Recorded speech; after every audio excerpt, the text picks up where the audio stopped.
Hello and welcome to a special interview for The Wire. With coronavirus cases increasing by over 315,000 every single day, setting a new world record which probably other countries will find very hard to beat, and with deaths increasing by over 2,100 a day, there are two questions the country is asking itself and is desperate for answers. How much worse can things become? And what should the government do? Those are two issues on which my guest today is eminently qualified to answer. She's been studying India's coronavirus trajectory from the very start of the pandemic last year. She's professor of epidemiology, biostatistics, and global public health at Michigan University, Bhramar Mukherjee. Professor Mukherjee, I last interviewed you on the 7th of April, and at that time, India's cases were growing by just 103,000 a day. At the time, you had done mathematical projections which forecast that at the peak, the surge would be growing at something like 1.8 to 3 lakh cases a day, and deaths would be somewhere between 1,500 and 2,000 a day. 15 days later, and I want to emphasize that, just 15 days later, both those targets have been completely breached. Today, we're growing at over 315,000 cases a day. Deaths are over 2,100 a day. So let me begin by asking you, are you surprised by the exponential increase in the way this surge is going? Thanks for talking with me, Karan, again. I'm very sad, but I'm not very surprised. I wanted to really err on the other side of these projections. Before I talk about the projections, I really want to state emphatically that it feels really difficult to talk about mathematical models and projections when the observed data on the ground is so much more stark than what we are projecting. And I'm saying that we need actions more than projections and predictions as a statistical modeler and as a humanitarian data scientist. But coming back to projections, I think that our models can reliably project 3 to 4 weeks in advance. And that too actually changes every day as the reality on the grounds changes. Shortly after I spoke with you, I tweeted and I wrote in an opinion piece that the predictions went up, and it said that by the beginning of May, we could have 500,000 cases every day and 3,000 deaths. And I'm sure we'll surpass that as well, because the reality is really surpassing the projections, and our model has always underestimated the projections. These are really scary numbers, but these numbers also assume that there is mild to no intervention or no severe lockdown. I'm hoping that these numbers will incentivize people with the regional lockdowns, vaccination, and heightened awareness about the use of masks and avoiding indoor gatherings. So that's what the projections are. I'll come in a moment's time later to whether there should be lockdowns, what the government should do about gatherings outside or indoors. But first, let me focus on that projection because it is so important and in a sense, so blunt. What you're saying is that if there are no measures taken, and that is a big if there are no measures taken by the government, then by the beginning of May, that is to say in roughly 8-9 days' time, India will have 500,000 cases a day and 3,000 deaths a day. Have I understood that correctly? Absolutely. Tell me, when will the peak come? Because you're talking about a situation in 8-9 days' time on the 1st of May. When will the peak come? So we studied several models to project the peak. And I can show you that this is the IHME model, which you can see here. And they project the daily deaths. They don't project the number of reported cases because that's a function of lots of protocols in terms of access to testing. They do project the total number of infections.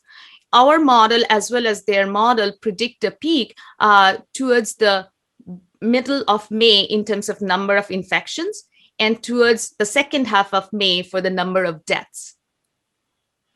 And tell me, in the middle of May, when the peak in terms of infections happens, what will be the daily number of infections at that point? I'm hesitant to talk about this because I don't want to stir panic. but I also feel a moral obligation as a data scientist to accurately report the numbers that we are seeing. And you can see all of these numbers, they're publicly available along with our methodology at our website, covid19.org. So everything is transparent for the sake of reproducibility and scientific rigor. So what we are seeing is at the peak, we are going to have about 8 to 10 lakh cases, reported cases, many more infections, and 4,500 deaths. And this IHME model that I just showed you predicts 5,500 deaths every day for India at the peak. This is frightening. It is so frightening that I'm just going to repeat in a nutshell the figures you've given, first for the beginning of May, let's say 1st, 2nd of May, and then the figures you've given for the peak, which in terms of infections will be middle of May, in terms of deaths, it will be 2 weeks later, end of May. Now, what you said was that by the beginning of May, we will have 5 lakh cases a day and 3,000 deaths a day. In the middle of May, that is 2 weeks later, we will reach the peak in terms of infections, and it will be 8 to 10 lakh infections a day, i.e. officially detected infections. And 2 weeks after that, at the end of May, when we come to the peak in terms of deaths, it will be 4,500 deaths a day. However, IHME in Seattle, which is a different organization, have projected 5,500 deaths by the end of May. Yes. Let me just check one thing. Have I correctly repeated what you said? I haven't made any errors there, have I? Absolutely clear and absolutely correct. So the truth is, we face a very frightening situation. The word frightening itself is probably too mild. There's no real word to describe how terrible it could be. It is indeed scary. I have been tracking these numbers, and I have been tweeting and talking to people frantically because I still see that some people are not cognizant. Until it affects you and your immediate family, it's very hard to fathom, but it is really a very harsh reality. I don't want to get obsessed with figures, but there's one more figure I'd like to ask you about. And I'm talking about the situation today, not beginning of May, not end of May. Today, we are growing officially in terms of detected cases at 315,000 every single day. But those are detected cases. How many more are there likely to be that are undetected?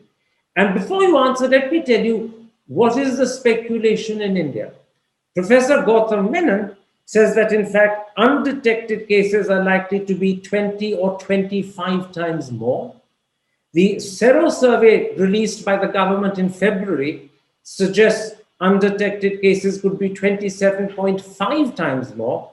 And IHME in Seattle, the organization you quoted a moment ago, says in fact, undetected cases could be 29 times more. What do you, a person that I think many in India trust and believe, what do you believe is the size of undetected cases? How many times more than the detected cases would it be today?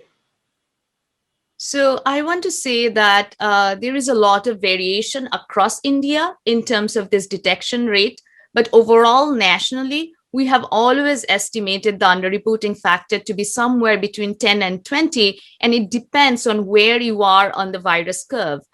So right now with surge and the system crumbling, I feel that the underreporting factor could be high. So for example, for regional variation, in Delhi, we have estimated, and we have a paper just coming out, an underreporting factor of 25 to 30. The IHME right now is projecting 4.5 million infections right now. And if you take the ratio of how many we have observed and what they're projecting, you'll get an underreporting factor of 15, which is very consistent with what our model estimates. Overall, therefore, you believe the underreporting in India would be between 10 and 20. At the moment, you believe it's probably on the higher side of that range. Yes. But it also means that you are below the lowest of the three people I quoted, the lowest being Professor Menon, who said he believes the underreporting is 20 to 25. You're saying it's 10 to 20. probably closer to 20, but that's one reassuring thing. In terms of underreporting, you're at the lower side. But if I heard you correctly, you also said you believe, and you've got a paper coming out on this in a few days' time, that the underreporting in Delhi is probably between 20 and 25 times. That's correct about Delhi specifically, isn't it? Yes, and there is a lot of heterogeneity because we do not have enough data. India as a nation, is a combination of rural and urban metros. So if you look at urban metros where most of the sero surveys were done, you get a much higher factor that may be driving some of the numbers previously quoted. Let me come to another critical question.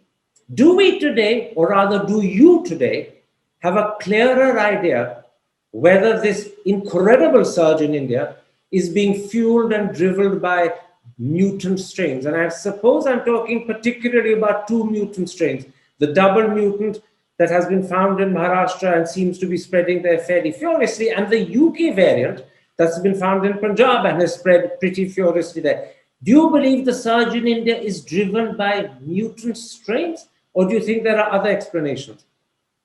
So I have written extensively about this, and since we spoke, there has not been, unfortunately, too much updates in terms of the data of the sequencing landscape. The only other piece of information we have is that the percentage of infections in Maharashtra, which used to be like 20% contribution from the double mutant, had increased to 64%.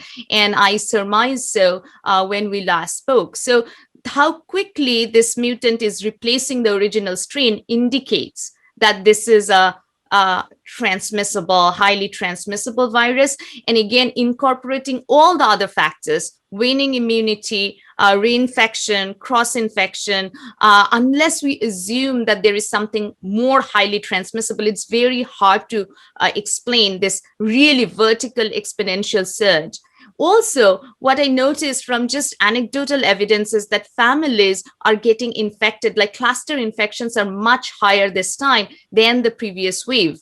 I have read a lot of literature from virologists and immunologists, and they all studied these mutations, and they predict and they conjecture that the double mutant has the hallmark of being a dangerous virus.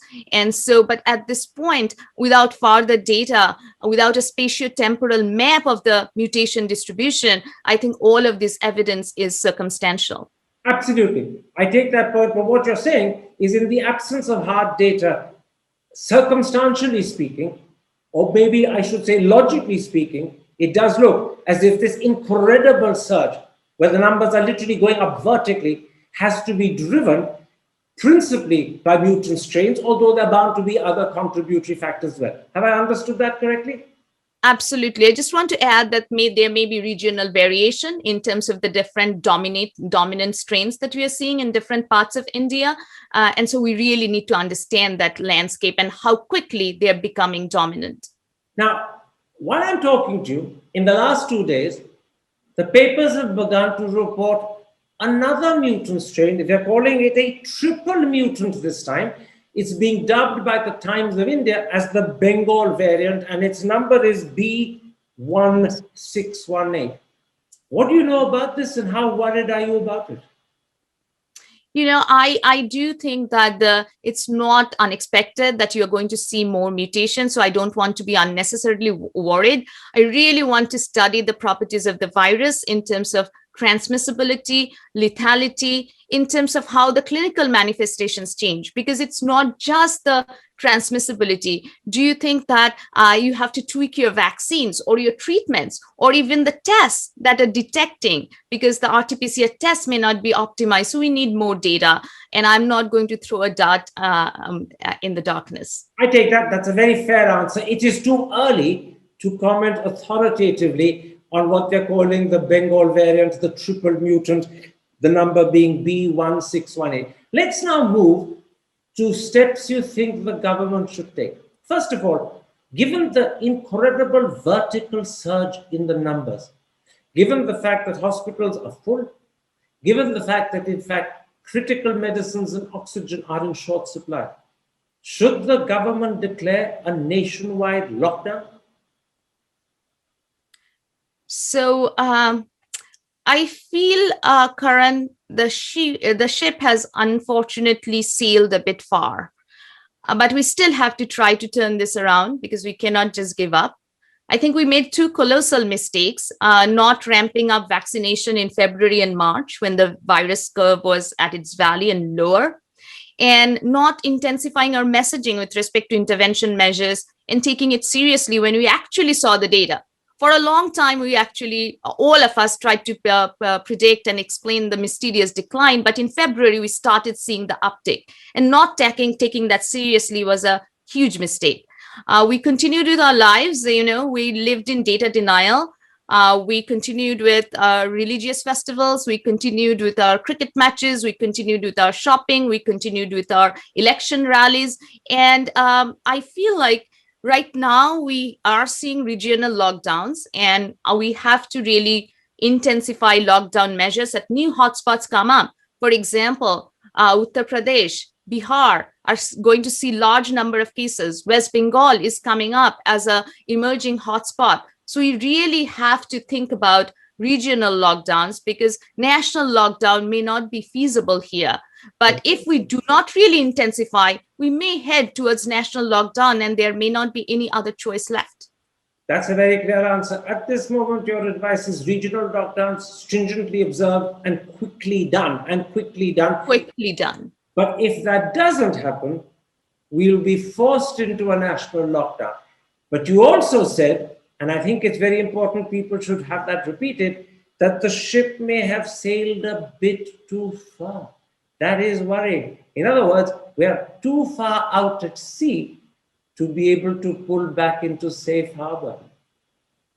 Yes.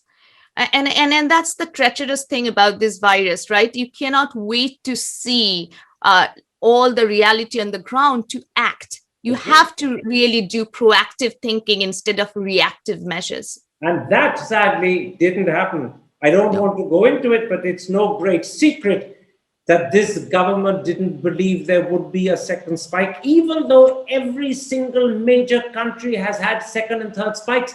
And in each case, the second and third spike was worse. Here in India, on the 21st of February, the BJP was officially congratulating the Prime Minister, and I'm quoting its resolution, for defeating COVID. We believed in February, officially, the ruling party, we had defeated COVID. And on the 8th of March, the health minister officially said we were in the end game. That attitude meant we were unprepared. And this is why you say we are now too far out at sea to seek safe harbors. Let me come to a second area. What advice would you give the government in terms of huge public gatherings? Weddings, for instance, are still permitted. In some states with 50 guests, in other states with 100 guests. The Shahi Shnans are still officially going to happen on the 27th of April with a couple of 3,000-4,000 people present. And the Uttarakhand government is seriously considering permitting the Char Dham pilgrimage to happen. And that could involve tens of thousands of people. And it happens, by the way, in the middle of May, when, as you said, we could be at the very peak of infections. Should the government immediately stop these gatherings? So, I have always believed that vacuous words are not meaningful. You have to really track the silent footsteps of this insidious virus and have to really speak with actions. So I think that these are against the fundamental principles of public health, because you should really have stringent measures so that you can save lives, and some of the deaths that are happening are preventable. I'm going to be radical here and say that citizens should also boycott these events out of their conscience. This is a criminal negligence to yourself and to your fellow citizens. It is the same type of nonchalance, negligence, data denial, complacency, and the lack of clear and cogent public health strategy that has led us here. This is a humanitarian crisis. It's not a political battle. It's not a religion battle. It's not a blame game. It has become a policy pandemonium and confusion because of this. But you're saying, again, there is a huge onus of responsibility on individual citizens to behave better, not to attend large gatherings, not to endanger themselves, their families, their friends, their community. But you also said The time has come for the government to take action, no longer speak. In other words, the government, and I'm deliberately using colloquial language, must now crack the whip. It has to ensure these gatherings do not happen. Absolutely. What about in terms of genome sequencing? We've already discussed how it's more than likely that this horrible surge is as a result of mutant variants of not just one, but 2 or 3 types. Do you think the government needs to step up genome sequencing almost by an order of magnitude? Officially, if I think I've got the figures right, we've only done 13 or 14,000 sequences since the 1st of January, and it's under 1% of the increase since then. Leave aside the total increase. So does the government need to step up genome sequencing by an order of magnitude? Absolutely. So the data from the sequencing projects have been very limited. And we talked about this last time. I think it's not just a question of the percentage of genomes that you sequence, it's also how strategic you are. So for example, if you have reported cases of reinfection or breakthrough infection from vaccines or infection positive international travelers, those should be at a high priority for sequencing, because your probability for detecting a variant, and we are really interested in this variant and vaccine landscape, so we need more data there.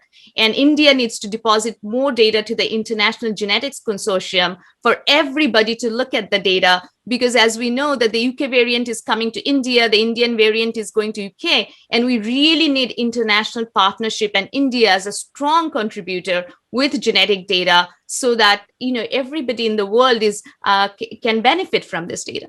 You're saying 2 very important things. Not only do we need more genetic sequencing by an order of magnitude, but we need it to be done strategically.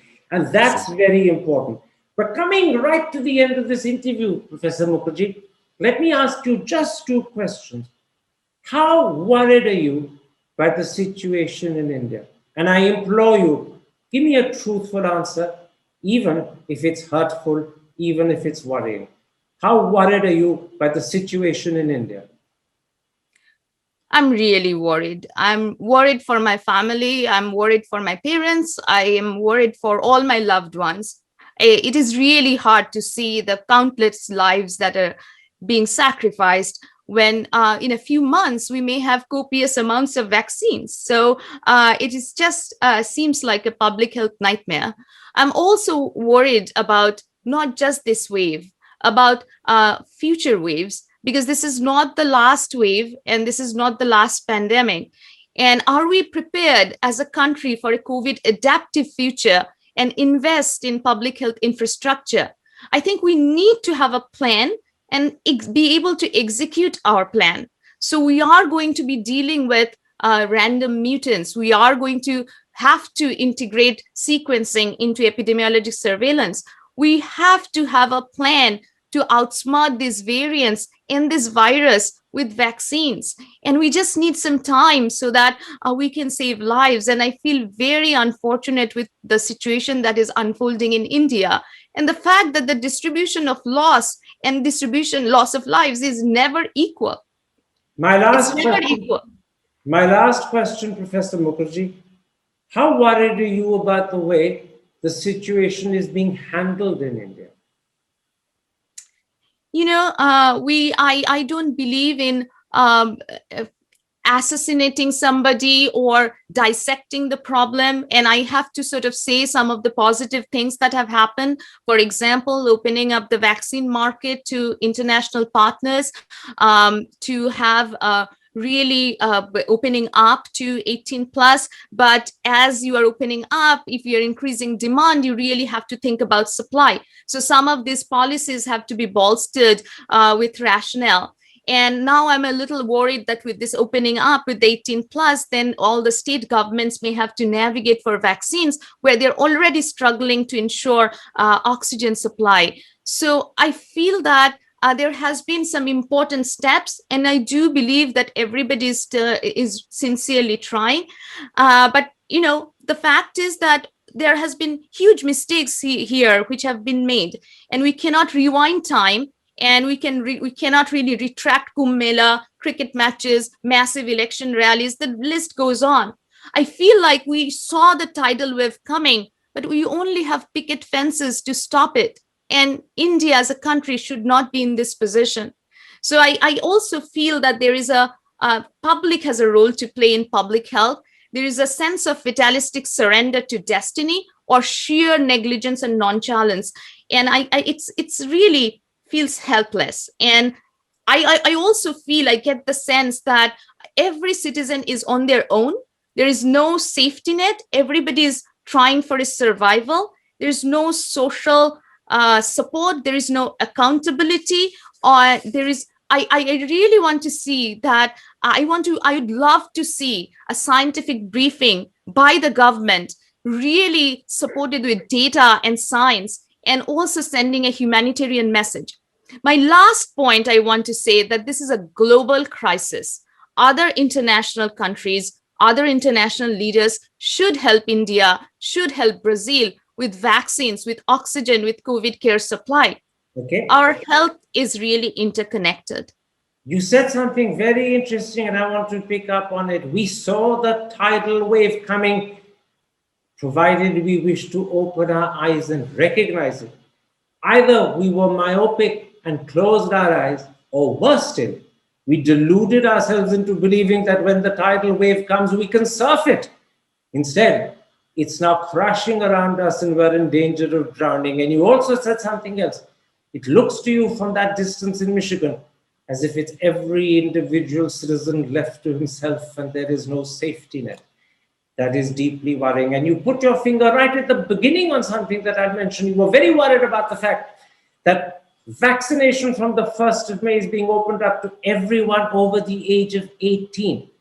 The Hindu has calculated that between the age of 18 and 44, we have 595 million people. If all of them suddenly decide, because they're scared, because they see the situation around them, that they want to be vaccinated and become safe, we simply do not have the vaccines. We are producing, as of today, 2.4 million a day. And even now, as I speak, there are vaccine centers all over the country in different places on different days that have to close down because they don't have vaccine. How are we going to give it to an additional 595 million in 8 or 9 days' time? I thank you for raising those concerns. I thank you for your openness. I also thank you for what will be deeply frightening, unnerving, and horribly worrying, the truth about how high it can go. We could have, as you said, 5 lakh cases and 3,000 deaths in just 8 or 9 days' time on the 1st of May. And that could rise to 8 or 10 lakh cases and 4,500 deaths by the end of May. That's frightening. Professor Mukherjee, thank you very much for your honesty. Take care. Stay safe. Thank you, Karan. I wish all your viewers and India and yourself safety. And I hope that we can vaccinate the country and we can take all of the appropriate measures to steer the ship back. We cannot just surrender to destiny. We cannot stop running our models and we cannot stop doing our work, and our responsibility to the society is of paramount importance today. Thank you. Thank you very much indeed. Take care. Thank you. You too.